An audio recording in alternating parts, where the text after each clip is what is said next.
up, hotties? Welcome back to another episode of Stay Hot. I'm Blaiden Kirktrand, as always, by my two favorite co-hosts of all time, Matthew Spawnhour and Theo Ash, here to grade our favorite and least favorite off seasons from this whole NFL offseason cycle, the draft, free agency, etc. But before we get into that, we're each going to give, I think, 2 each, and we have a few more prepared as extra just in case. But Matt, Theo, how are you guys doing on this beautiful Sunday evening, afternoon, whatever you call it? I got 3 things for you guys. Bang, go. Okay, number 1, Blaiden, you're a little too close to your mic, and it's popping. No disrespect. Right. Number 2, look at my lighting. I upgraded the lighting setup. I'm not going to be no more moody. We're not doing that type of lighting this off season. Not in the summer. We got more something in the way. Yeah, something no in the way ass lighting. Sort of. It's like embarrassing every time I see a clip that we post. We're gonna be like, yeah, I agree. Something in the way. We should just put that over every Matt clip. Yes, but Blaiden talking, then me, and then Matt, and it's just that song. Okay, well, to be clear though, I'm lapping you guys when it comes to the video quality. All right. First of all, this is a very unfair comparison for today for me.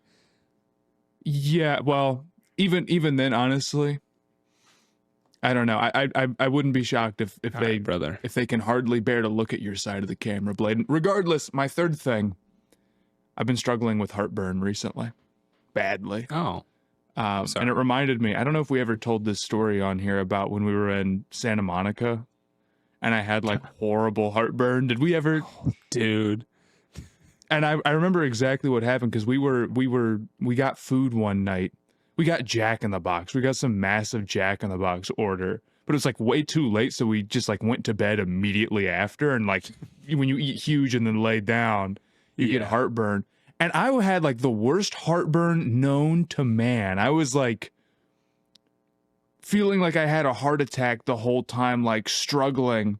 And the issue is that like to get over heartburn, you kind of got to like eat real light for a couple of days. But that was when we had that hotel free room service. And we had free room service. Free room service. And you could order a breakfast that was like steak. The health influencer, sort of like on the wooden cutting board type thing. Cutting board type tea, yeah. And I'm like a dog in the sense that I'll eat until I throw up or whatever, you know, which is how I got it in the first place. So I'm sitting there like in pain in my room, and it didn't ruin the whole trip, but it was pretty funny. Like I was struggling. I had good hours and bad hours, but that was the drunkest I've ever been in my life. Like the only time I think blacked out was that because we had the free room service.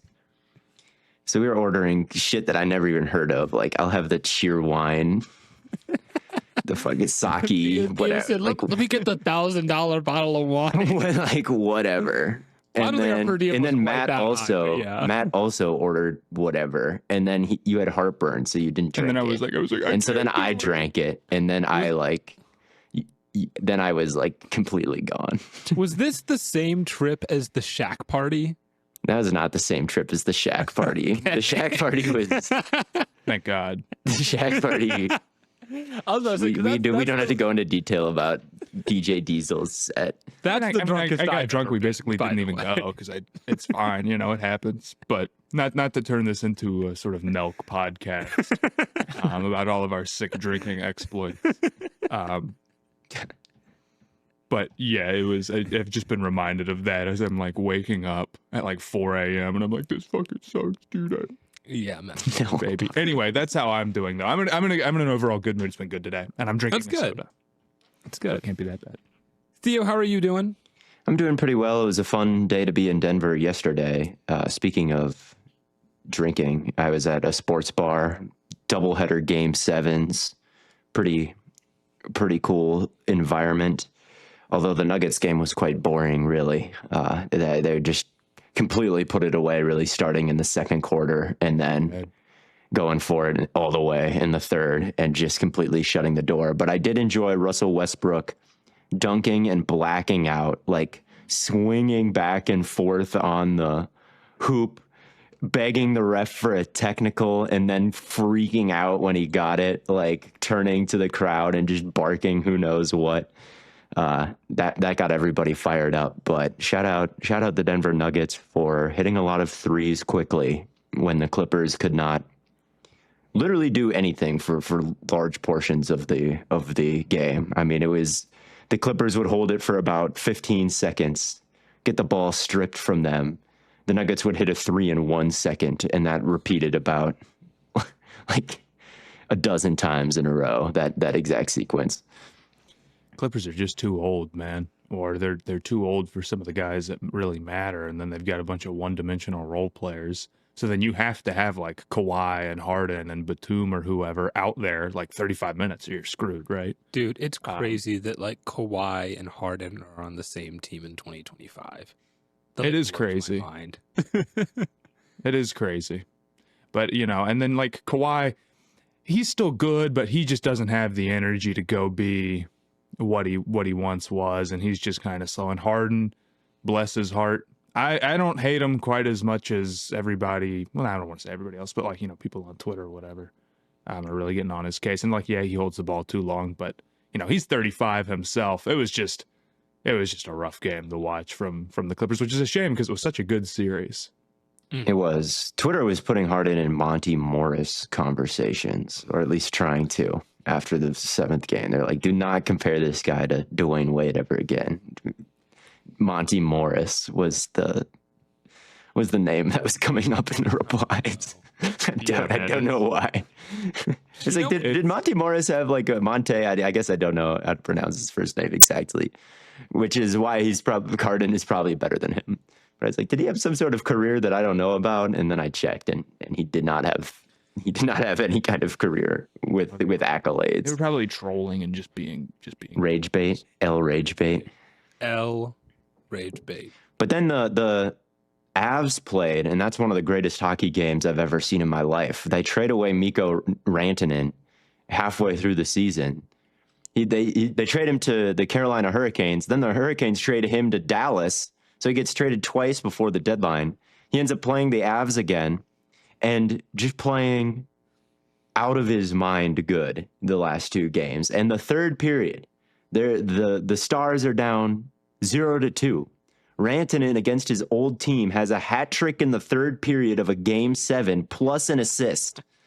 Like, bro, that is the best quarter or period or half, whatever you want to call it, of game that I think I've ever seen from an individual player. Like, considering the stakes, the circumstances, and the production, it was like the highest scoring period in playoff history, I think they said.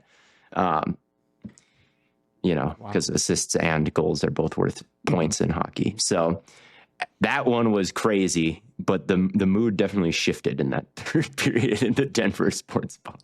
That one was, I can't imagine going out like that. I wanted them to win because I like going to hockey games here in Denver. So that puts me in a situation where I do like it when the Avs stay alive, but you know, you got to respect Rantanen sending them home like that. I guess you do. I've always. You know what else you have to respect? People who run more than like 10 miles in a given sequence. It's just insanity.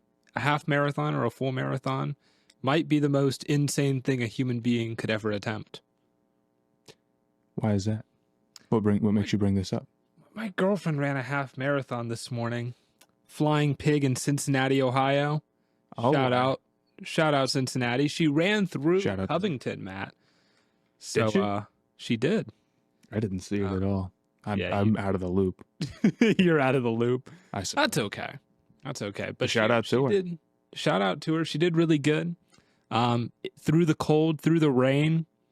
Her first 4 miles were absolutely bonkers. She was pacing for like an hour and 50 minutes, and her goal was to break 2 hours. She ended up going 2 hours and 3 minutes and 50 seconds. But I caught her at the start line. I caught her at mile 4.5. I caught her at mile 11.5, and then I was walking with some of her friends back to try and catch her at the finish line. We get about like maybe a mile away, and she's about half a mile away. Or no, we were probably less than a mile away. And her friends are like, we can hold your stuff if you want to try and go catch her at the finish. So I give them my stuff and I like dead sprint to the finish line and I just missed her. All that for nothing. All Wow, that you for were nothing. pacing crazy then though. If you were met her at the 4 and then I wasn't a mile. I was probably like 0.7, maybe 0.6 miles, and she was like 0.5, maybe 0.4. But like I was also trying to find the finish line. I like the like, visual. Yeah. And she was like, she knew she was on a path to the finish line, you know? yes. But yeah. Gave her a slight. But I made some signs, one of which was I will be talking about this on Stay Hot. And so now I'm here talking about it. Now I'm here talking about it on Stay Hot. A promise kept. That's A promise a kept. key for a successful relationship. You know, For those of you listening at home, that is what don't know they how to said. keep it together. That is what Keep they your said. promises. Keep your damn promises. But yeah, she was cooking. She did not take her drink ticket. They gave out free Michelob Ultras at the end of the race, which to me seems absolutely like ridiculous and weird to be like, yeah, you just ran 13 or 26 miles. Here's a beer. Hey, you get a beer after mowing a huge lawn. Why can't you get a beer after running a big race? I'm doing a race in Boulder where they give out beers as you go, Oh my God. which sounds like terrible in the elevation. How and many are you? How much distance and how many? I think it's a ton. I don't know. I've never done the Boulder race before, but I've seen video of it, and Cammy did it last year, and apparently like there's like kegs and shit all over the place because it's through like Colorado's campus. So Have you heard of the Beers Miles Donuts challenge where you have to get a total of 50 between those 3 items? like, isn't it over the course of a baseball game or something? Oh, well, the that's 9 dogs. not, yeah, 9 dogs, 9 innings, 9 beers. That's a totally different challenge. I could do that. I think that was very doable. Mr. Heartburn over here. I think Definitely 9 eat dogs, 9. 9 beers, 9 innings LeBron's is not very going to doable. go win the finals when he's got a messed up knee, but if you get him healthy, I'm sure he can go take care of business. Not to say that I'm anything like LeBron, that I'm anywhere close to his level at anything. True. But 50 donuts, beers, miles, the I cannot think of a single breakup of that. That sounds. You'd have to be a remotely marathon runner and then run 25 miles, and then outside, and then you have like 20 a dozen hours. donuts. even That's what I'm maybe saying. 10 You still have to hours. do like a dozen donuts or a dozen beers. A dozen donuts and a dozen beers over the course of like 8 hours. That's easy money. I don't know. I mean, Life yes, on the line. The Martians have the laser beam pointed at Earth. You can't get through a dozen donuts in 12 beers in 8 hours. okay, but like you run 25 miles and then you have to eat a dozen donuts and drink a dozen beers. I don't like see how that makes it. It can be in any it can be any combination. it can be in any like you could do a mile and then a beer and then a donut, and then you could take a break and do a mile and a beer and a donut. But like you have to do it in 24 hours, no sleep. Like it would get vicious come Okay, mile 23. Wait, a marathon runner probably could safely do it. I'd say like the average marathon runner, 6 hours.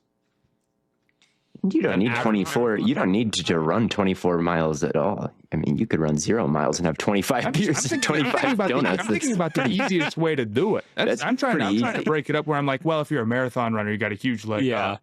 You would do 25 beers, 25 donuts. 1 mile run, You would have to. 24 beers, 24 donuts, 2 mile run. Easy. 24 beers, 20. I could not drink think that would- 24 beers, man. I think the In 24 hours, 1 beer an hour, I could do that. a beer an hour is A beer an hour is easy. You're not sleeping, dude. okay. Well, then here's the thing. You're saying I can't. People do it. This is not something that's impossible. It gets done. Let us know in the comments if you're doing this challenge. You could also eat and drink at this, or you can't eat and drink at the same time, but you could eat donuts and run at the same time. Yeah, there's Or ways drink beer. I feel like the time would not even really be your. You wouldn't need to be like staying up 24 hours straight to do this challenge. You think you're doing this in like 10 hours? I don't think I'm doing it in 10 hours, but like the challenge here is like whether or not you can keep down all the food or run a crazy amount in a day. I'm not someone who runs, so then the food gets like pretty pressing. Regardless, we probably should get into the off-season winners and losers. The losers of this off-season. Off-season winners, the Browns. Off-season losers, the Steelers. Episode over, guys. Dude, you're biased. Dude, you're completely biased. I have to say that I kind of had a hard time picking like clear super winners for me. I don't know if there is anybody where I'm like, yes, this offseason was perfect. Maybe my bar was too high, but do you kind of feel like there's maybe a number of teams where you're like, I don't know, I kind of feel the same way about them going into next year as I did like where they finished off last season. Not every team, but like a decent number of them. I think it's maybe I'm just somebody who's a little slow to change his opinion on teams. I do, and I don't think that's just like you. I think like as a collective, we kind of all are kind of the opinion that like teams and players sort of are who they are. You know, like very little really changes year from year unless a team is like drastically. Well, I think a lot changes from year to year. Like a lot changes year to year as far as like you look at the Bears, new coach, new offensive line, and I think we would all classify them as winners. You know, more additions to their weapons, but like, how many teams really changed that much? I mean, it was a bad free agent class, and it was kind of mid-draft, I think. And then you look at the draft and you sort of hedge because you're like, well, it's unknown, right? Like I might like their draft, but yeah, I agree. Yeah, but the free agent class being pretty scant is why it's hard to identify clear winners or teams that got way better this offseason. I mean, a lot of the big names that could have hit free agency ended up not hitting free agency or not getting traded. So, yeah, I think a lot is the same. But I still got some clear winners and some teams that I think are poised to make big jumps, or at least they're the most poised to make big jumps of anybody. Is Chicago one of those teams, Theo? Not for me. Although they are, certainly, but they're not the team that I wanted to talk about. Okay. What team did you want to talk about? I think the biggest winner maybe is the Jacksonville Jaguars. And Trevor Lawrence specifically is a big winner of this offseason. Should have seen this one coming. Yeah. But it's true. It's true. I think getting Liam Cohen and getting Ben Johnson is a similar deal. Yeah. Like, I don't think that there's a huge difference between the caliber of their play calling last season. Now, Ben Johnson has done it for 2 years, and he's led an offense that's like number one by far, as opposed to the Tampa Bay Buccaneers, which was more, it was good, but not quite where the Lions were at. But regardless, I think Cohen had less to work with and accomplished, essentially just as much. They both got to the playoffs and lost immediately. But, I just think that Liam Cohen is going to be so much better than Doug Peterson. And I think that Travis Hunter being the X receiver potentially instead of Gabe Davis is a huge addition as well. Like those two things combined cannot be overstated for the Jags' hopes. Like Cohen, and it's not even any specific thing or scheme with him, as much as it just is how buttoned up every single aspect of the Bucs offense was last year. The diversity of their run game, whether it be zone or like gap scheme power counter or random jet sweeps and ways to get your playmakers the ball quickly. Like all three of those things were so layered from so many different personnel usages. 13, they were good from 13, great from 13. You get Keith, I think, the fullback in there, and Otten and can't remember the other tight end, but like when all those guys were out there and they were running power, like it was awesome. But they were just as good with all three wide receivers on the field and just the straight drop back passing game. And they were that good because the communication between the offensive linemen was just so top notch. Like, look at the way the Jaguars handled stunts last year versus how the Buccaneers handled stunts last year. Like, it's just a night and day difference in terms of the communication and the nuance of how they were going to pass it off. Like, I feel like the Jaguars, it was just like, you got that guy, you got that guy, no matter where they go. So when they cross over, like, you're just fucked. And that's what it felt like. So to get Cohen, who just seems to have such a masterful grasp on teaching the P's and Q's of every little detail, it's just going to be so much better. There's so little of what the Jags did last season made any sense. The protection plans, the route concepts, where the chip help was going, it was all just a disaster, just a complete disaster. Like, they hadn't practiced all year. So I'm really bullish on the addition of Cohen. They fired Balky to get him, which I know Gladstone, I think, needs a little bit more media training with his like really scripted, like non-blinking press conferences that he's been holding, but he's doing good things. Like he's trying to hype up his guy. He is. Mean, it's too much to. Well, I don't even really care, but it's like, yeah, all right. I don't like his press. I don't like how scripted his press conferences are. Like, I think that every word has been practiced, and he needs to blink. That's the dead giveaway, that he's not blinking or acting casual. But that's okay. That's okay. I get it. If I was a GM and I traded up for Travis Hunter, I might try to give like a big speech about it and not blink. I can understand the play. But blinking or not, I do like that. I think, man, a quarterback as aggressive as Trevor Lawrence with a wide receiver with ball skills like Travis Hunter and Brian Thomas Jr. and Brian Thomas, who was. Yep.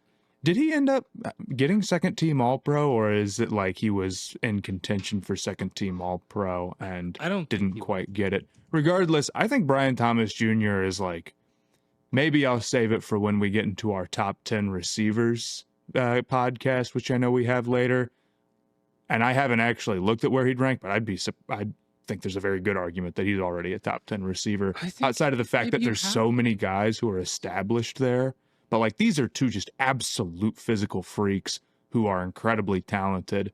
I can understand the Jaguars as a winner. I totally get it. Yeah, I think Lawrence is just as much a not his fault candidate as Herbert, really. Like, I really think that Cohen, with all the easy buttons he's able to scheme up with a quarterback who is just far better than Baker as a drop back pocket passer. All right. I know that's going to be controversial. It is going to be controversial. Twitter ball knowledge is going to say, like, what do you mean Baker's way better than Trevor? He's not even close. He's not even close. So I really think that that's going to be, if the offensive, now maybe the offensive line and the backs and pass protection, maybe it was those guys in Tampa Bay, and it doesn't just become a number 1 rated pass blocking unit in Jacksonville right away. But even if it doesn't, even if it's just okay, like, it's going to be better, and everything about the offense is just going to make more sense. I know this. Oh yeah, I have no doubt. Yeah, I can absolutely get behind them being a winner. Matt, who would be one of your big time winners from this offseason? The Panthers, perhaps? No, I left out the Panthers out of respect for our exercise here. Although I do think they had a good offseason. You can make the argument that maybe they just kind of spent a lot of money in free agency rather than like totally nailed the selections. I don't hate them, but I also don't think that like they're perfect. And then I liked their draft, but you know, they're a winner to me, but I didn't want to bring them up. I thought I'll say the easy one here. The Raiders, I thought, were a winner. Yeah, there were probably like, maybe I would say there's like 1 or 2 quarterback options in this entire offseason that are super serious. Like, yeah, I think you've got a guy, or you've got like a pretty dang good shot at a guy. Cam Ward and Geno Smith. Maybe you can throw Darnold in there. But Darnold, you had to give a big contract, and he's not as proven as Geno, in my opinion. And Ward, you needed to have the number 1 overall pick. To me, the Raiders just did not have a lot of options here when it came to finding a QB. And the fact that they're able to get it done, I know we've talked everybody's ear off about the Geno move, but truthfully, I think it makes them exciting in a way that they wouldn't have been if they had made almost any other move. On top of that, I really liked the Genti selection. However, I was questioning whether or not to label them as like a crazy winner, because I don't think they're quite like the Jaguars, right? Theo, when you talk about them, you're like, I think they're going to take a big jump next year and win a ton of games. And I think the Raiders are going to be better. I think the Carroll hire I can get behind too. Like, you can see what they're building, but I still don't think they have a very strong receiver room. I don't. I think the offensive line still is a question. I think their secondary looks really terrible right now. So to me, the Raiders are a team that had a good offseason, but might still be a year of good moves away. And on top of that, like, they play in the AFC West, man. I mean, the Chargers, I think, are going to be strong. The Broncos had a very good offseason. The Chiefs are the Chiefs. They could easily win 6 games next year. Easily, even if things went well. So they're a winner to me. They're exciting to me. But also you could make the argument they've kind of built things out a little old, and how long can this rebuild take? I mean, 1 year is one thing, but if they're not really pushing it next year, I mean, Carroll is going to turn 80 not that long from now, and he is. And he's going to be the oldest coach ever week 1. That's crazy. It's crazy because Belichick was ancient when he retired. No, I get behind the whole, like, they're winners, but maybe they won't be exceptional next year. But I think they're winners because it feels more like a culture change off season for them. That's a good point. Than anything else, right? Like, dude, they had the worst quarterback room in football last year, the worst head coach in football, the worst run game in football, or like the worst running backs in football, arguably last year. To flip that on its head, bring in a guy who I think we all consider to be top 10 caliber at the very least at quarterback, to bring in one of the best running back prospects we have ever seen, and to bring in a proven Super Bowl winning head coach, like, that does matter. Even if it's not going to completely make them a playoff team, it at least can make them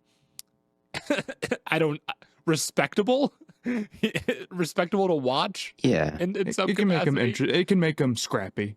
It can make them feisty. Scrappy in a good way, because they would be like scrappy in some games last year, but it's like Aiden O'Connell at quarterback. It's because naturally every bad team is going to play some teams close. Outside of like the very, very, very worst teams. So you could call anybody scrappy. That's kind of the joke. But they'll have a quarterback. We'll see. I don't know how I feel about them entirely as a team, but I can identify their overall direction and their individual big moves and say, yeah, I like that. So I thought that they were a winner. Well, you think about, like, if their pass rush was healthy, because that's the other thing last year is, like, all of their pass rushers got hurt.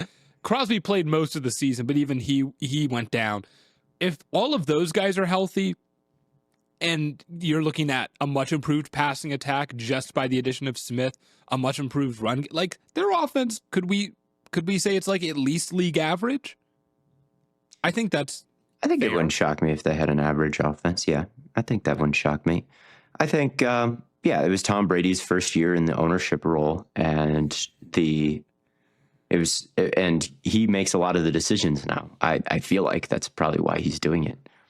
And for him to bring in Spytek and Carroll and Gino and Genti, and, to bring in Carroll and then to take a guy like Darian Porter in the 3rd round, who's got all these gifts athletically, and pair him with the greatest defensive backs coach to maybe ever live in Pete Carroll. Like, there's just a lot of moves that make sense there.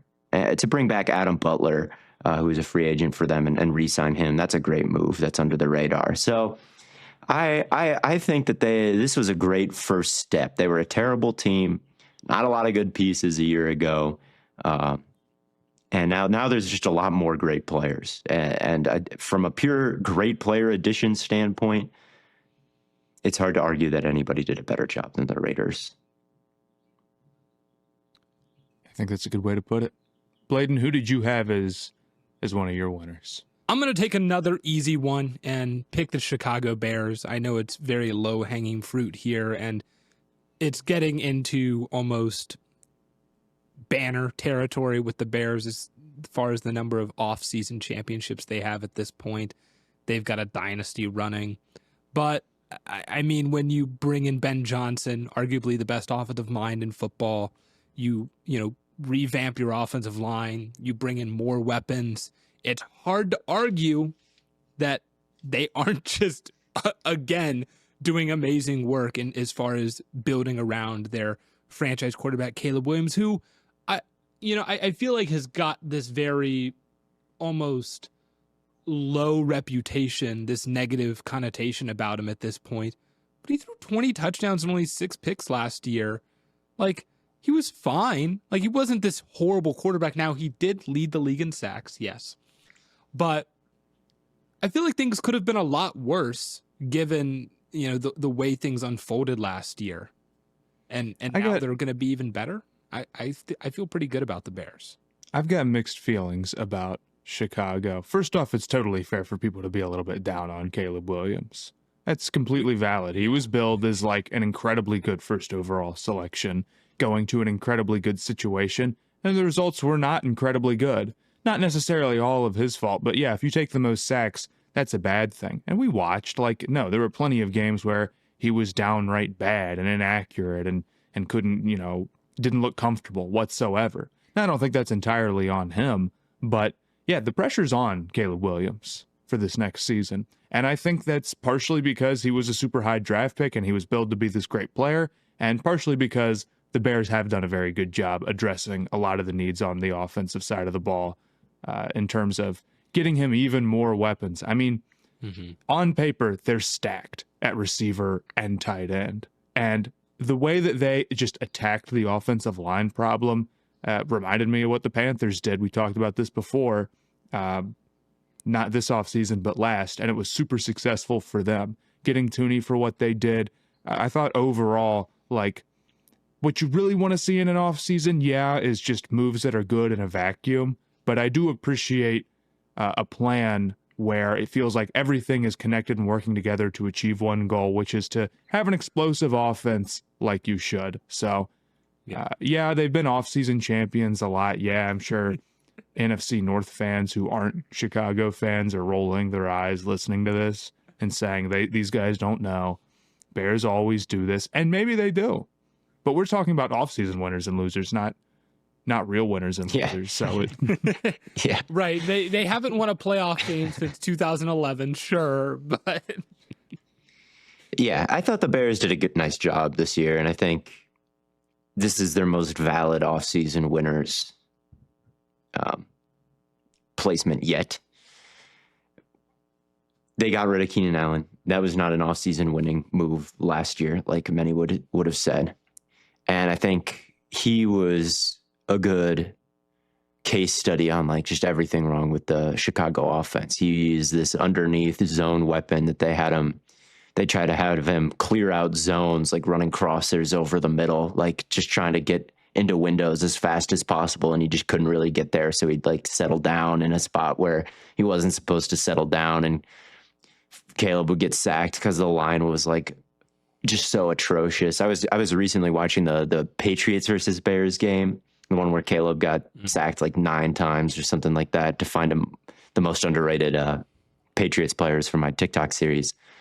Jeremiah Farms was going crazy on their guards. I mean, I was convinced I was going to pick him. I'm it has to be Farms after watching this. He is winning on the first step, every play. And then I watch the other games. I'm oh, it's not Farms at all. He's kind of getting locked. But that just goes to show just how bad the Bears line was at the end of last season. Plus the issues with DJ Moore quitting on the play and Keenan just in the wrong spot. Keenan's running clear outs and DJ Moore is working underneath. It's what are you doing? What are you doing? What are you doing? So I do think just like the Jaguars, Ben Johnson is just going to fix a lot of basic issues that the Stay Hot podcast could have fixed with the Bears offense last year, dead serious. And that alone makes them the offseason winners. I don't agree with every single thing that they did. I don't think they knocked the draft out of the park, even though I really do like Loveland, some of their day 2 picks. I don't know, a little questionable, definitely, Jonah Jackson, trading for him and that contract, what has he done recently to warrant that? Kind of nothing. Is that a good move? I don't really think so. But they've done enough, and the coaching hire was good enough to say, And like, it's so important. The it's Ben so Johnson, important. it's so much more important than any day 2 draft pick that they Yeah. like, I don't disagree with you. Like, and that's why, because I sit back and I'm like, yeah, I like what they did, and I really like the Tooney move. That's a good move. I really like the Burden pick. Like, that's a good pick. Loveland I like, but I think was drafted high. Some of their other draft picks I wasn't as high on. We talked about before, like, I wish they had done more at running back. Felt like doing more at running back was sort of a layup for them, and they didn't take it, which disappointed me. But as a whole, I really like what they did. Yeah. I think another NFC North team kind of won the offseason in sort of a weird way, which is the Vikings. I don't even think they're going to win as many games next year as they did this past season, just because of some close game regression, and JJ McCarthy might have a better outlook and playoff outlook than Darnold, Right. but is he going to be as good year one? You know, Right. I think those are all valid concerns, but you talk about in a vacuum moves, Matt. I just don't think Viking fans can quibble too much about any individual thing that they did. Whether it be bringing in Will Fries and Ryan Kelly in the offseason and then drafting Donovan Jackson. Again, no home runs, but to shore up the line, the last real weakness of the offense for JJ, like really smart move. Bringing back Aaron Jones when he's a free agent, always a good idea to have Aaron Jones on your team as far as I'm concerned. And then trading a 7th or a 6th for Jordan Mason, I think is going to pay dividends for them as well. I didn't love the Hargrave move, but they brought in some more juice for their pass rush. They didn't pay Darnold some mega millions deal, which I think is just solid after the way things ended. Like, yeah, maybe they could have taken a corner instead of Ty Felton. Like, definitely 100%. I would have liked to have seen a trade back and then get a guard. Like, there are things you can quibble with, definitely, but just in a like I said, I'm repeating myself. In a vacuum, I thought they just did a good job, an efficient job this offseason. Yeah, I think that's totally fair.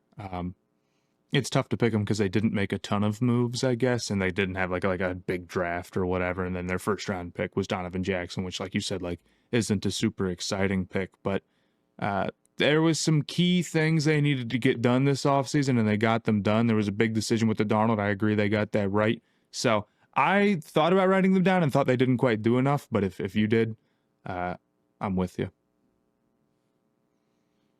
Fair enough.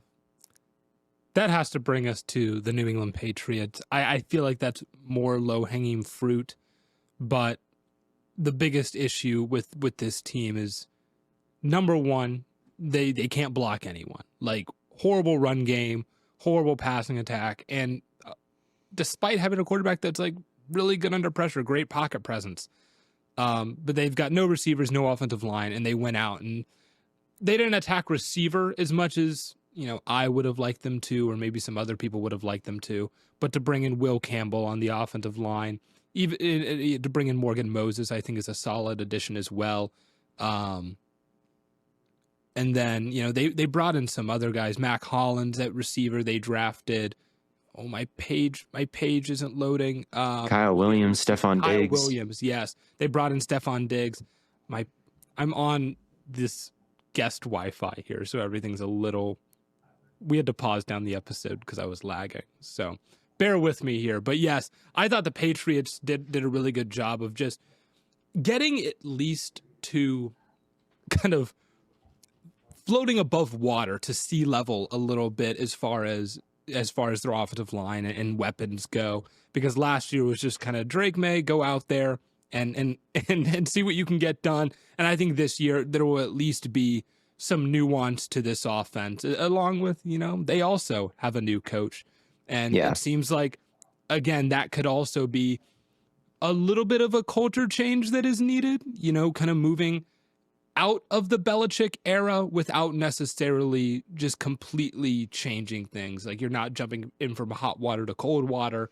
You're kind of, you know, acclimating yourself a little bit. So I think, you know, everything that they're doing is kind of on the right path and just kind of getting to a point where you have a good young quarterback that you feel good about. Let's give him the best situation that we can. Another team that also needs to get healthy on defense because they had some injuries to their best players last year. Yeah, I think the Vrabel addition is going to be huge, and then the pieces around Mayo are going to be huge. Mayo, I wanted him to be good. It seemed so cool. Like Belichick's last move is to pick a great successor and ride off sort of into this. He hasn't ridden off into the sunset at all. Actually, he's No, dude. he's in the No, he has limelight. not. He's not. He's done the opposite of that, whatever that is. But I thought I wanted to like it. I really did, but it just didn't seem like he had a lot of juice in the press conferences, perhaps in the locker room. On defenses, certainly like blitzes and man coverage behind it in bad moments. I felt like resulted in them getting burned in spots they shouldn't have been burned at. Things like that. Just the general defensive play calling wasn't good enough to And that's the thing. That's what Belichick. turn down Belichick Vrabel. was great at that stuff. And Mayo wasn't all bad. There are some things with the versatility and the way he coached man, and some of the things from the Belichick era that were good were still there. And I think a lot of the secondary pieces are underrated for them. Yeah. And Mayo helped develop all that. But at the same time, like Vrabel did so much with relatively so little in Tennessee that I think that's going to be a home run hire. Vrabel going as long as he did without being a head coach is pretty insane in my eyes. I'm very excited to see him back in that head hat. Yeah, I agree. Do you guys want to get into some losers though? Yeah. Matt, do you want to start us off then? I do. Fire away. Browns. You stole mine. Not a good offseason. You stole mine too, man. You had him as a loser? I don't think they're winners, but there is no point in having 5 quarterbacks on the roster. Look, the quarterbacks thing is not even really my issue. Although the Dylan Gabriel pick I thought was bad. I think that's a bad use of a 3rd round pick. I hate to say it. And I even kind of agree with some of the Gabriel stuff. I just don't think you needed to spend a 3rd on that when there's, I think that's fair.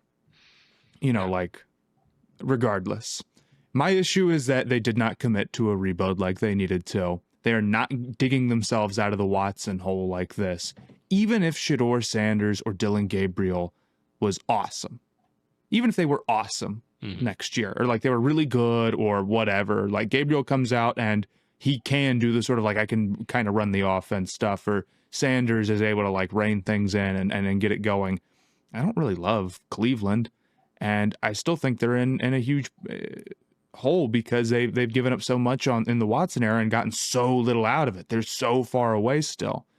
Bringing back Myles Garrett when you are this far from contending, instead of getting, a massive trade package for him, I think is a mistake. I think they're overestimating how good their hand is or how quickly they'll be able to turn things around. Trading out of the Travis Hunter pick is probably what makes a lot of people shy away from calling them like losers this offseason, because they like made a bunch of selections, and when you make a bunch of selections, like you look like a winner more often than not, right?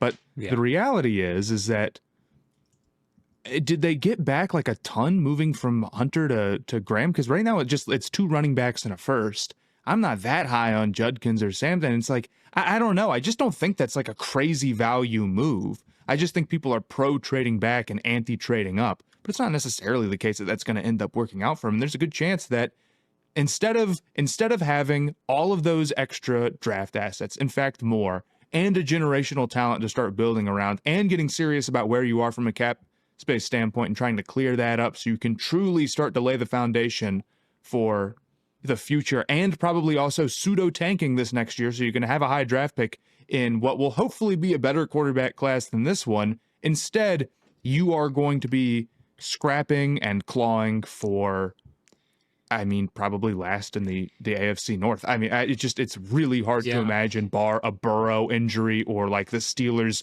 getting completely derailed somehow, that they aren't the worst team there. And I just hate how committed they are to this current team. Yeah. Is there a worse guy to be than Kevin Stefanski? I think their coaching staff is good, and there's just no chance they continue to keep their jobs. Dude, Kevin Stefanski and Jim Schwartz. Like, Yeah, I love it. I love it. I think those two know what they're doing, but they've been dealt this horrible hand, and eventually the results just are going to continue to not be there. I can't. I think Schwartz will have fun. He can still call his man blitzes. He'll have fun. Don't worry. But he can call his man blitzes, but they didn't work last year because Martin Emerson was one of the starting corners and he got picked on, and he's still the starting corner while they went on and picked Schweisinger and Judkins. And DeJuan Jones is still the starting left tackle. With really no competition. Teller is old. Batonio is old. Pocic is average. Batonio was going to retire this year. He almost retired this year. You're talking them out of retiring. They're back on the offensive line. Did they spend a single draft pick there? I mean, a single draft pick on the offensive line? I'm assuming so. They did not. I'm assuming they did not. Whippler, was he in this draft class? He was 2023. Whippler was 23. Zach Zinter was last year, I think. I said but they're drafting two running backs. They're drafting Fannin. They're drafting and I like Fannin, but still, it's drafting two. It's like, what did you do? Well, you did nothing. Fantasy football, sort of. It's in terms of building the roster out. And again, we look at all these moves in a vacuum. Doubling up on quarterback late round, for a team that doesn't have one, not necessarily a bad move. Yeah, the quarterbacks are the best thing they did. I don't hate going multiple running backs, but you drafted Judkins really high. They really drafted Judkins high. It's just not only do I not think that most of their draft picks were good in a vacuum, frankly, even though I think they got some players who I like and can make an impact. Outside of Mason Graham at 5 is a good pick. Yeah, that's Mason Graham's just a straight pick. up good pick. I like the Fannin pick. I think Schwessinger can be a plus in some aspects of the. But like you said, Schwessinger was not some crazy value at 33. No. So I just don't think it was incredible process in the draft, and they've got so many needs, but even if we're questioning it, did they beat the consensus board enough, which is really what I'm saying. The main issue is that they're just delusional about their timeline, which is rarely bad. That's what it is. It's that you are paying Deshaun Watson however much, $70 million, or you owe him, I don't know what the number is, $180 million, $150 million, some ridiculous number. And I just don't know if you're going to be able to get in shape to do anything serious unless you just crush back-to-back drafts in a crazy way and find a quarterback. I mean, you'd need to pull off a miracle, and I don't know. I just would have been much higher on them if they had played things out differently and decided to go for a true rebuild. Yeah, Deshaun Watson's cap hit this year is 35.9. Next year it's 80. But they have and they're not going to pay 80. They're going to kick that down the road because they have 3 void years lined up, so they're gonna restructure over those. And then which on some level is what they should do. On some level, you should kick the can down the road, but just being tied to the Watson money forever and just we're going to 5th round pick our way out of this thing is just such a tough path. And they've got it. They're trying to pull it off so quickly. Yeah, I mean, this is the most resources they've had since signing Deshaun Watson, right? Since trading for him. And I think given the resources that they had, they just didn't do that well. I kind of gave them a C across the board as far as offseason or as far as free agency and NFL draft goes. And for a normal team, that would be fine. If we were talking about Kansas City or Philly or the Lions, any normal team getting a C, I'm yeah, that's an average offseason. That's about what you expect to happen. But the Browns are so far away. And like you said, Matt, the front office is delusional as to how far away they think they are. Fans are delusional as to how far away they think the Browns are. The starting roster going into week 1 is going to be Joe Flacco, Jerome Ford, Jerry Jeudy, Cedric Tillman, Deontay Johnson, David Njoku, DeJuan Jones, Joel Bitonio, Ethan Pocic, Wyatt Teller, Jack Conklin, Myles Garrett, Malik Collins, Mason Graham, Isaiah McGuire, Jeremiah Owusu-Koramoah, Jordan Hicks, Carson Schwessinger, Denzel Ward, Grant Delpit, Ronnie Hickman, Martin Emerson, and Greg Newsome. There's some how fine many players on the there are roster, some but really good players. there's some but really terrible units, there are and some really bad they're old. players They're out really there. old, and I just don't know if you could envision them better than the Steelers Yes. and the Ravens and the Bengals. So I just don't think their path made sense here, in my opinion. So I had them down as a loser. But who else did you guys have? Theo. Or I can give you another one if you want. Okay, Matt, go to town then. The Colts, what they did at quarterback to me just does not make any sense. It's just not serious. They talked all about like, we're going to get some competition in there for Anthony Richardson, and they went Daniel Jones and Riley Leonard. I think that is completely crazy. And the issue is that, okay, regardless of what they did this offseason, I still think like Richardson has all the talent in the world, and I kind of like their weapons, you know, in terms of like, I think Downs is really good. Adonai Mitchell, I think, has a lot of talent. You know, Pittman's put up good performances. Pierce is like really good within his role. It's like, okay, they got enough guys there, and obviously they made the big Tyler Warren move. So there's enough guys there where it's like, if he can get it going,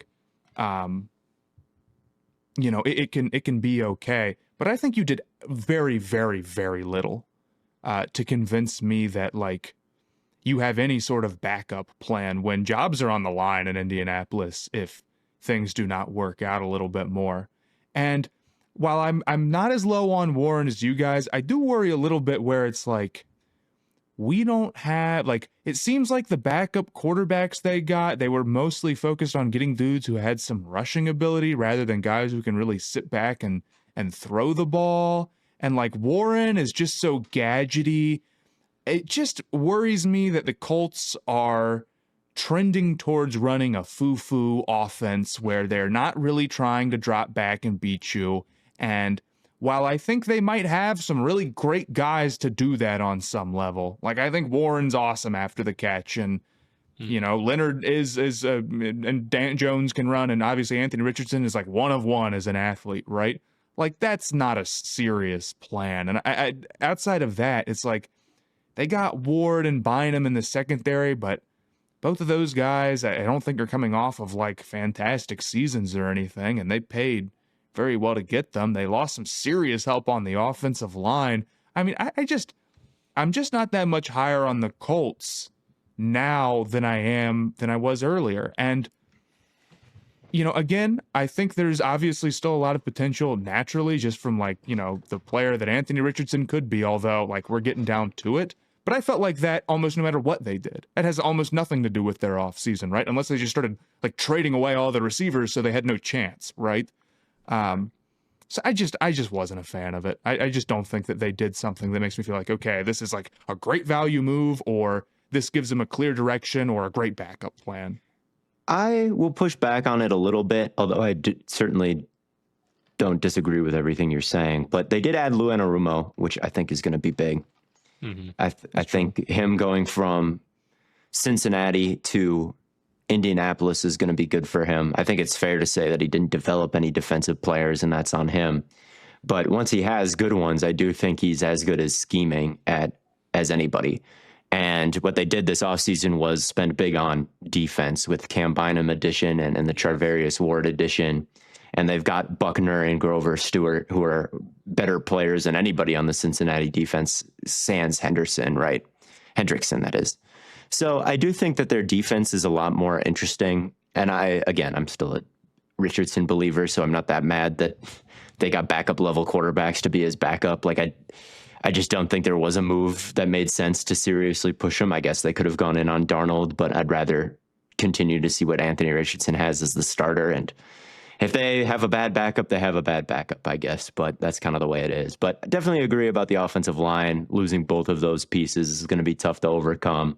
Didn't love Warren in the first round, although I did like the rest of their draft, maybe more than most people. So I'm not a big JTT guy, unfortunately. I'm just not that high on him as like an explosive sort of edge rusher. But if you want to drop him into coverage, you know, and he's got drop some him into power. coverage, spike him inside, loop Buckner around. You can He's definitely got some run some speed like and power. interesting packages. I'm rocking with it. JTT, Leatu Latu, Kwity Paye. They are still trying to make Kwity Paye a thing. He's still on the team? Yeah. These are more names than they are great. Hold on. Kwity Kwity Paye Paye does have 8 sacks the last 2 I was years. gonna say Kwity Paye's been like solid the past couple of years. Don't count him out, man. And I don't think the Colts are going to win 3 games. Okay, I'll give you that bringing in Lou is a big deal, and maybe I'm underselling the secondary additions. But no, you're wrong about them just being Daniel Jones and Riley Leonard. No, not good enough. Absolutely, they could have done something. You could have brought in Russell Wilson. You could have, Andy Dalton's playing for $4 million a year. You could have made a move for any of the much more serious quarterback. Seriously, I'm just really low on Leonard too. I would have been more excited by any of those guys. I just think that I'm suspicious about what their game plan is in terms of if Richardson's not going to be more accurate, it's we're just going to kind of run a gadget offense. And maybe the thing here is that I'm just low on Richardson's chances of turning this thing around. Maybe I'm just being too negative about that. But I really wish that they had a better backup plan there, I guess. Maybe that's all it comes down to. I agree. I wish that Riley Leonard, he's solving their tight end issues, maybe. Well, or maybe Richardson is. Maybe I'm overestimating Richardson. I don't know. I guess we'll see. But you're making some fair points. Who did you guys have as your losers? I think, the Steelers. We've talked about them so much. I left them off. I'm trying to think of somebody else. Get a quarterback, and I'm not super interested in them if they don't do something more serious at QB. I kind of like the Metcalf move, and again, if they bring in Rodgers, it's it could get exciting. But again, we've talked about this 100 times. So if I was a Steelers fan and I was listening, I'd be my fist breaking my teeth in a cartoon fashion. How about a take that I don't even fully believe? That's okay. Yeah. How about just a hot take for clicks and likes and views? That's fine. How about the Eagles? No. Just an absolute bust. I'm being. I don't know. The only thing is they just lost a little bit more talent than I thought they would. That's all. I was gonna go. I was gonna go put them down as a winner for me because I'm you got Saquon back, you got Bond back on what I thought was a really good deal. I like the Campbell pick and I like the Makuba pick and okay, they got Saquon back, but his contract wasn't running out. They just gave him a huge pay raise. Yes, that's true. That's true. They were they did him a solid. And this is why I said I was going to put them down, and that was my initial logic. And then I wisened up and I already thought of the thing that you just said. Maybe they could have gotten an all-star offensive coordinator or something. The brain drain after Kellen Moore, I'm scared it could repeat just because I'm who is this guy? And that's perhaps a me issue. Jalen Hurts has it now. Okay, this is the thing. He's gonna be Le Coach, Yeah, Le Coach. Oof. There's your hot take for likes and clicks. Yeah. Who all did they lose? They lost Sweat and Williams. That's Slay. They lost Slay and they're Isaiah Rodgers. They traded Chauncey Gardner-Johnson away for Kenyon Green, which is a little questionable considering Green was maybe the worst starting lineman in all. Probably a net negative. But at the same time, you just can't bring all those guys back, and promoting your OC in-house. That's why I don't fully believe it. It's I don't really think that Howie Roseman could have done much else, but I do think that I might bet against them repeating. And that kind of makes them off-season losers. Same way with the 49ers. They lost a lot of talent this year. It's hard to say they won anything, but it was supposed to happen. How about this maybe? How about this then? Kenyon Green reminded me. Maybe the Texans. I had them down and I was scratching my chin about this because I was thinking okay, I really liked how the Bears addressed their offensive line. I really like how the Vikings addressed their offensive line, being aggressive about it, just getting it done.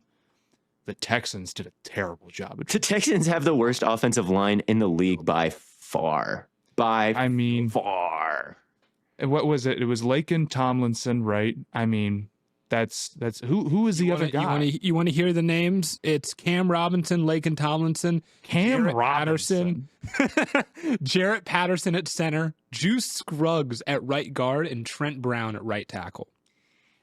Trent Brown might be the best guy there. I mean, Cam Robinson, I talked earlier about how chip help wasn't going to the right place in Jacksonville. Cam Robinson was not getting the chip help that he needed. All right. He was not getting the chip help that he needed. And they drafted Ursery out of Minnesota round 2. And I don't really love Ursery. Like, he's just not, he's big, right? So he has got some strength just because of the size. But to me, the technique, the pad level, and just the raw power isn't exactly where I expected it to be for somebody with his mass. So I just don't think he can step in and be a really impactful tackle for you right away. They didn't trade up for one of the guys I did like. And again, that's not all their fault, just the way the draft fell, but they put themselves in that position by trading Tunsil away. And even the Tunsil trade, again, like I said when it happened, he's not the world's greatest tackle, and they did get a lot for him. I mean, he's so good in pass pro, but the run defense, or run blocking, you can't ignore. The penalties, you can't ignore. The age, you can't ignore. So it's like, I understood that, but for the plan to seriously be to go in with the worst line in the league protecting Stroud, it's hard to say you're anything but a loser when that's your situation. And Slowick being gone, like, I genuinely believe is going to help them out just the tiniest bit in some ways. But even if they pick up the stunts perfectly, they're going to lose the one-on-ones. They might be able to get in front of them this time and get cooked anyway. So it's not really going to matter when your Jimmies and Joes are so bad. I like the Iowa State receivers. That's cool, but that's really all. You're going to need those guys to be really great for it not to be like Stroud and Collins and then who. And that to turn your offense. And they could be.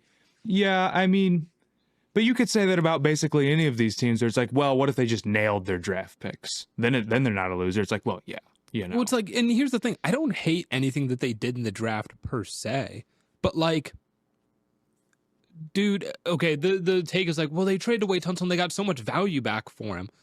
Okay, but they didn't have a first round pick this year because they traded out of it. And they have 1 first round pick next year now. Right? Or they're not adding a lot of like high end value here. They're not taking the swings, and they're supposed to be winning the Super Bowl. Like at this point in Stroud's contract, some first round talent would be nice instead of that's a good depth. way to look at it. The Texans are kind of disappointing from a roster standpoint right now because they should be winning the Super Bowl. They should. There cannot be like just some horrible cratering disaster position group that you just didn't really seriously take the time to address, because now is the time. It's the go time right now. You should still be adding, and these other teams like, I don't know, the Bills and the Eagles and the Ravens, they should have to be like scrapping to stay where they are. The Chiefs, all of those teams should be like in a war not to regress, while you, with Stroud on his rookie contract, like, this is go time. And you were good last year. And Stroud would like, I don't know. I agree. They really haven't moved forward since they broke out in a serious way. And they need to have really nailed the draft for them to continue to do that. And it's just unfortunate because like that's true for, all of these teams. It's like, the Chiefs and Eagles, it just comes down to, can you nail the draft and stay afloat? Right. And they have a good young defense. Like, their defense was great last year. They've got talented players. Defense was great last year. Yeah, their defense is outstanding. But like, their offensive line stinks. And so do their linebackers too. Like, and so do the linebackers cost them the playoff game against the Chiefs. They may have had a chance if they could tackle Kelsey. And it's still the same unit. And again, it wasn't the greatest linebacker draft, not at all. So it's kind of tough to address that position when there are maybe 10 good ones in the whole league. If you were building a top 10, by the time you got to 10, you might be putting down some players that are not great, right, compared to the top 10 receivers or something like that. So like that, I can, again, it's not. I don't think they're stupid. I don't think this front office is like a complete stupid. Is a complete like nonsense group.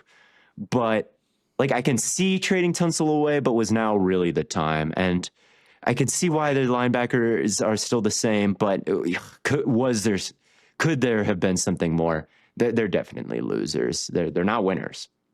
I think most front offices aren't totally stupid unless they're like clearly being puppeteered by a dumb owner. And then it's like, okay. Bulky did some crazy things. You want to talk about dumb owners? Another loser? Would you consider? I guess it depends. Cowboys. The Cowboys are another team that I had down, and maybe that there are some dumb front offices. Maybe they shouldn't go that far, but I feel like more are smarter than probably like Twitter would let on. Ryan Poles has done some dumbass shit before. I stand by that. I think he might see it through and it work out, but he has done some shit that is dumb. Like what? That's okay. What would you say his top 3 dumb things are? Top 3 dumb things was signing Swift. I think is one thing that comes to mind, to a pretty substantial contract. I'll give you that one. I think trading for Montez Sweat and giving him all the leverage to sign like a gigantic deal because you're not going to trade for him and then not sign him, right? So they were the only non-playoff team to make a move at the deadline, which is just silly. Like, why are you buyers? So that's actually number 1. Swift is number 2, and then maybe the analytics cylinder draft. The analytics cylinder draft is a classic. So that's I will add the big one. He made the Edmonds move, right? Yeah, the Edmonds move. He traded away Roquan. That was just for pure scheme fit. Not really work. They kept Eberflus around last year when it was clear he did not have the juice to coach Caleb Williams, I thought. So really we can make a top 5 dumb shit. But maybe that's the owner. That's the owner. The Seahawks traded away Geno this year for scheme fit. Are we going to consider them losers? Trading away Geno and I don't think they won. Trade away Geno, bring in Sam Darnold. Don't address the interior offensive line as much as you should have. They drafted Zabel. They drafted Zabel. They did draft Zabel. But do you like Zabel? I think they had to get premium explosive athletes, and he is that. So I didn't hate that move. I do think he can be a big wide zone, kind of like Fuaga last year for the Saints. But they need 3 interior offensive linemen. He can only play one. Play all 3 of them, but he can only do one at a time. The Seahawks aren't as big of a loser as like the Browns, because like I can see the vision with what the Seahawks did. It's like, okay, they're going to be balanced. They're going to run wide zone. Like, I understand they addressed some key positions of need. They had a key plan and executed on it. They just didn't see eye to eye with Geno, and they traded him away, perhaps hastily. But they're not winners either. Yeah, that's fair. Are there any other teams you guys want to bring up before we get out of here? I don't think so. All right. I got one question for you guys. There we go. Okay. I've thought about this. Who is your pick to win the Super Bowl right now as we're sitting here on May 4th? You just brought up that you aren't picking the Eagles to repeat. Or not that this is some official prediction. We don't have to act like this is a defining choice. You know who I'm picking, man. Who are you picking? The Cleveland Browns. No, I'm picking. That would genuinely be the craziest thing to ever happen in sport. Like going back to the Aztecs.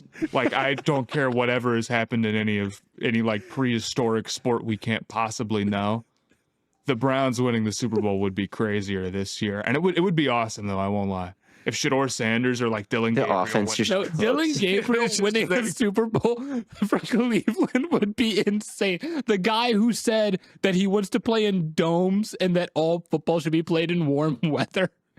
The path there is the defense is like the best again, and then Shador, you need Mason Graham to be like Shador, just play action. Like he's like prime Kirk Cousins with the play. Mason Graham needs to be Aaron Donald like week 1. Right, pretty much. And then Myles Garrett needs to just keep going. And then we need the rest of the defensive line to also be like super like on top of their game, which like they've got some good guys there. And then you need Schlesinger to be like elite in coverage day one and also like perfect in pursuit and tackling. Grant Delpit needs to move back to permanent free safety and be locked down there. This is way more time than the Browns' path to the Super Bowl has. I'm cutting you off right here. I'm not gonna. Buzzer, your time is up on the Browns Super Bowl path. If I had to pick right now, I would pick Philly. I'd pick the Bills, I think. I don't know. I look around and I'm like, this isn't the best version of the Chiefs. This isn't the best version of the 49ers. This isn't the best version of the Lions. The Ravens could be. Bills, I didn't love their offseason. This isn't the best version. I didn't love their draft, but I mean, they just re-upped a bunch of their contracts, and I think eventually, with enough cracks at it, they'll get it done eventually. I think so. You're picking the Bills because they're due. They are due, and this worked with Myles Garrett. Eventually, I said that he'd get a depoy, and I predicted for like 3 years, and then eventually he did. And the Bills is kind of at that point. The Chiefs are tempting because they'll get Rashee Rice back. True. But man, they just got blown out so bad. I really don't like Rashee Rice is fixing that. I really don't like them. No, me neither.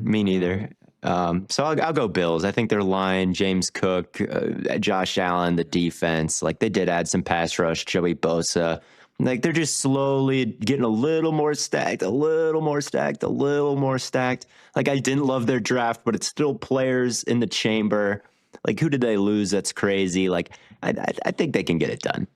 What about Washington? I think Jaden's going to regress a little bit, little bit. I think so. Happened with Stroud. I mean, it happens with a lot of guys. It happens with most guys. A lot of guys. I saw FanDuel posted this top 10 like rookie quarterbacks of all time graphic, and they were trolling because they had Caleb Williams at 10. They were just like, they were just trolling. They were just to see this list. I need to see. I don't know. I just saw it somewhere. Maybe it was an edit from somebody else, and they were messing with me. Regardless, I was looking at the list, and it's like most of these guys did not play quite as well year two. Plenty of them went on to be great, but like, yeah, I could see not be like thinking there might be some natural regression for the Commanders. It's not. Plus, their defense isn't at that level. They didn't. They still don't have like one of the premier rosters, even if Daniels does his thing again. I might say Eagles right now, but you know what? If I have to pick a different team and not be lame on the Ravens, I should just keep picking. The Ravens are another team I should just keep picking. And the Ravens really didn't lose. Like I almost had them as a winner because they didn't lose like anything. And then I think the first two picks that they made are probably going to be impact players pretty quickly. Yeah, maybe it is just the Ravens, but it feels like the Bills are closer to getting things done in the playoffs, and I don't know though. Yeah, it's tough. Like it feels like it's just the bird teams, man. I'm trying to think of anyone else, but off the top of my head, I'm not too sure other than like Philly and Baltimore. Who do you think will win the Game 7 tonight, Matt? Ooh, by the time people listen, this is going to come out after. Yep. I just don't know if the Warriors have an answer for Adams. It's a lot. There's a lot of really great clutch historical player. I mean, well, Curry and Butler or whatever. And maybe Curry goes off, but I just think it's a tall task to go to Houston and deal with the size that they bring. Like I do think the Rockets have kind of gotten them, but when you're talking about Golden State and Curry, it's like they can get hot at any moment. But I'll go Houston. Oh yeah. You guys think the Cavs are going to go to the finals? Sure. It's going to be close. They've got a real shot against the Celtics. You think so? I think so. I think they've got a chance. They're down 10 right now. I'm going to go turn this game on here in a minute. Okay. But it's just game one. I kind of want to go to a Cavs playoff game because they look like they fucking rock. Yeah, they do. They just had the best offensive series in history. I saw they're like, oh, so they swept a team in the playoffs? Oh, they're actually good this year. No doubt they're good. So maybe I'll head out to a game, but that would be my first NBA game ever. Oh, yeah, do it. It's a blast. But thank you all so much for tuning in to another episode of Stay Hot. We've got some roundtable conversations coming up pretty soon. Burrow versus Herbert. And then we'll get into some more off-season prediction type stuff coming in the leading episodes. But until then, thank you all so much for tuning in. And as always, from your favorite three fellas here at Stay Hot, we will catch you on the flippity flop.